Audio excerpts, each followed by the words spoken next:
Halo semuanya, kembali lagi di channel Andi Setia Oke Bawa Kenal. Di video kali ini saya mau membahas tentang rekomendasi kamera yang dapat digunakan untuk videografer pemula yang akan mulai masuk ke industri multimedia.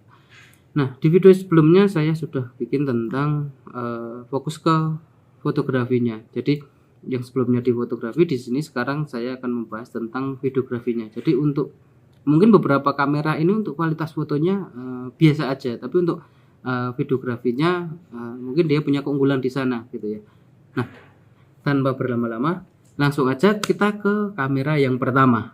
Untuk kamera yang pertama itu ada Sony ZV-E10. Nah, di Sony ZV-E10 ini itu dia sudah dibekali oleh 24,2 megapiksel plus 4K tanpa crop, S-Log 3 dan 3 capsule mic. Yang jelas dia punya keunggulan untuk videografi, khususnya untuk vlogging. Dia buat vlogging itu bagus sih. Ini cukup banget. Dia buat vlogging itu udah cukup bagus, dan juga dengan harga yang di kisaran sekitar 10 sampai 12 juta udah dapat. Dan keunggulan dari Sony ZV-E10 ini adalah dia punya layar yang bisa di flip ke samping, kemudian dia juga sudah bisa rekam video 4K 30 fps dan Full HD di 120 fps dengan S-Log 3. Kemudian untuk minusnya ini sebenarnya antara sedikit mengganggu dan enggak ya. Minusnya adalah untuk LCD-nya itu dia sedikit susah untuk dilihat ketika kita di bawah terik matahari. Jadi kayak memang oke lah kita bikin video tapi semi outdoor. Jadi kalau di outdoor yang panas dia memang kurang untuk untuk memonitoringnya, kurang maksimal untuk di LCD-nya. Dan kamera ini memiliki sensor APS-C. Untuk kamera yang kedua adalah Sony Z1 yang Mark I yang generasi pertama. Untuk Sony Z1 Mark I ini untuk harga masih sedikit di bawah dari ZV-E10 ini. Jadi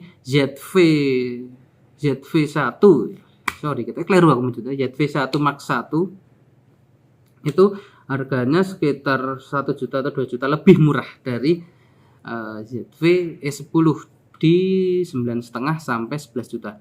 Untuk spesifikasi singkatnya dia punya 20,1 megapiksel 1 inch lens 20 dengan lensa 24 70 f1.8. Kemudian untuk sensornya dia punya sensor 1 inch untuk ukuran kamera pocket ya, untuk kamera pocket, dan juga layar yang sudah di flip.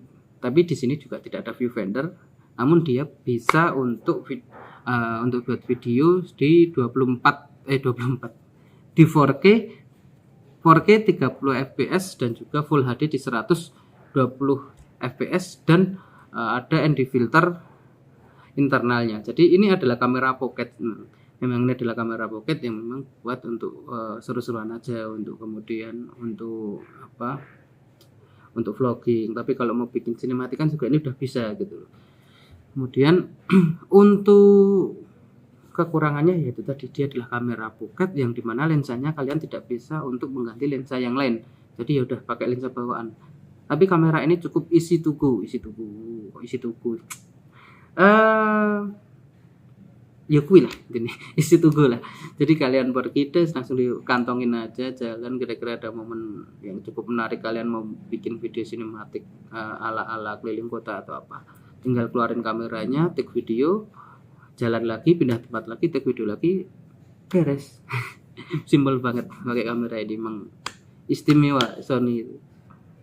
Nah, untuk kamera ketiga ini ada Sony A6300 yang harganya sudah cukup murah, karena ini bisa dikatakan mungkin salah satu kamera yang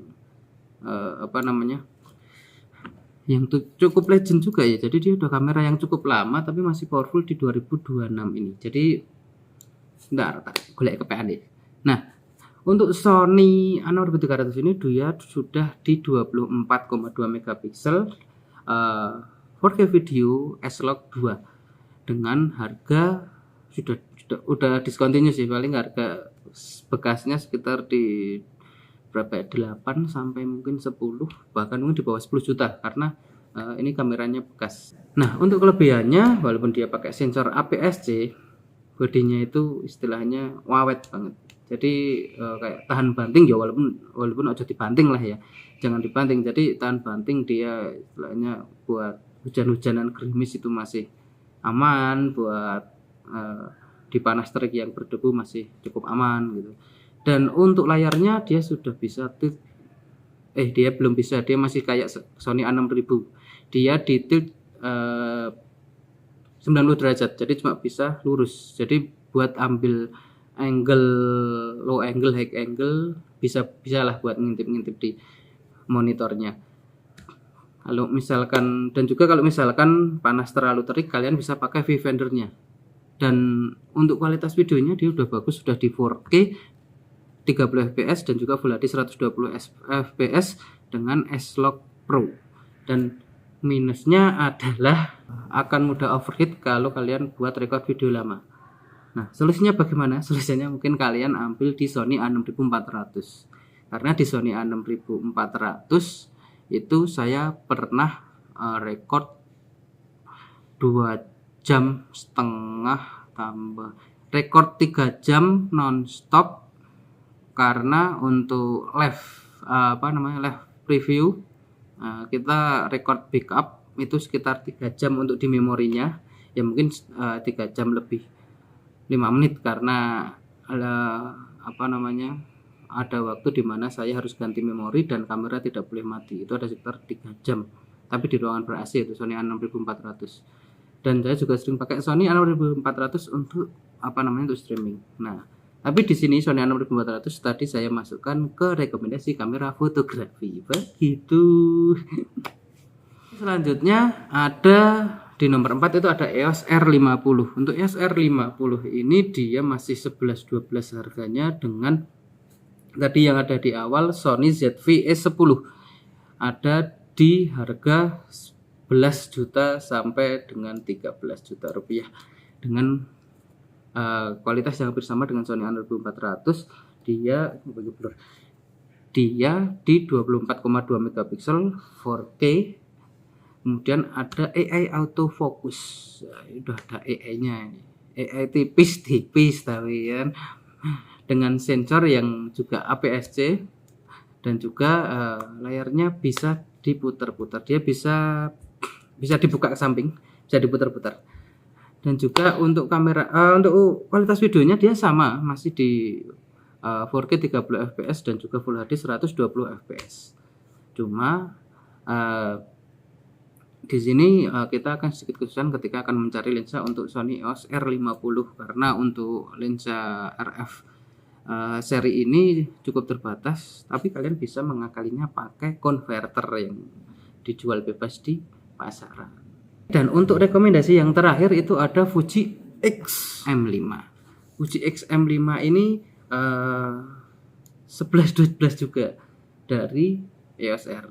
Dan untuk Fuji dia punya keunggulan yang lebih dari beberapa kamera yang tadi saya sebutkan, yaitu di megapikselnya dia paling besar, yaitu di 26,1 megapiksel dan bisa 6,2K open gate vlog mode dengan harga yang hampir sama dengan EOS R50 di 13-15 juta. Untuk kelebihan dari Fuji X-M5 adalah di high res video. Dia punya resolusi video yang sangat tinggi menurut saya karena di 26,1 megapiksel dalam bodi yang sangat sangat kecil ya. Kemudian sensor dia masih pakai APS-C sama dengan yang lainnya yang saya sebutkan tadi. Beberapa sih, karena yang tadi ada yang satu ini ya, karena memang kamera pocket sensornya lebih kecil. Dan dia punya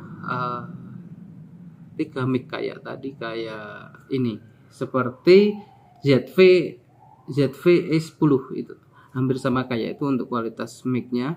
Kemudian untuk layarnya itu di samping, bisa samping. Kemudian dia bisa untuk rekam video 6,2K.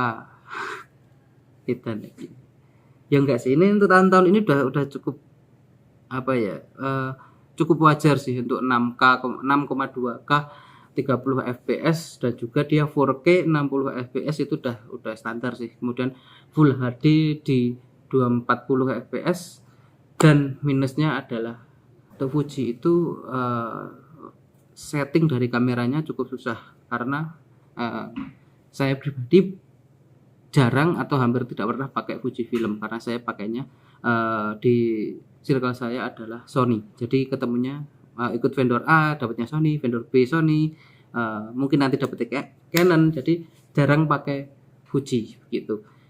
Untuk harga di katakanlah 15 jutaan ini cukup lumayan lah untuk Fujifilm, bisa dipertimbangkan juga. Tapi untuk kamera, yang kalau kalian tanya mana yang terbaik, ya yang kalian punya, yang kalian kuasai, yang kalian paham. Kalau tanya saya, ya jelas saya akan jawab Sony, karena saya lebih menguasai Sony daripada Canon dan Fuji. Tapi untuk hasil saya bisa bilang Fuji, karena saya pernah nyobain Fuji juga. Tapi untuk simbol-simbolan itu mungkin pakai Canon atau mungkin Nikon. Lumix juga saya pernah, tapi di video kali ini saya merekomendasikannya cuma 5 aja biar tidak terlalu lama. Oke, udah seperti itu dulu aja untuk video kali ini. Next saya mungkin akan buat untuk di ranah videografi itu mungkin beberapa camcorder Sony atau kamera-kamera besar yang bisa dipakai untuk dokumentasi long record di event. Dan untuk selanjutnya ini saya mungkin akan buat untuk hybrid, dimana rekomendasi kamera yang bisa dipakai untuk foto dan video dengan spesifikasi yang lebih tinggi dari video kali ini. Dan kalian kalau yang belum nonton video rekomendasi kamera fotografi, linknya ada di deskripsi video, di video sebelumnya, sebelum video ini. Begitu. Oke, seperti biasa closing cookie kurang apik banget. Jangan lupa like, comment, dan subscribe, nyalakan loncengnya. Dan yus, itu pokoknya. Sip.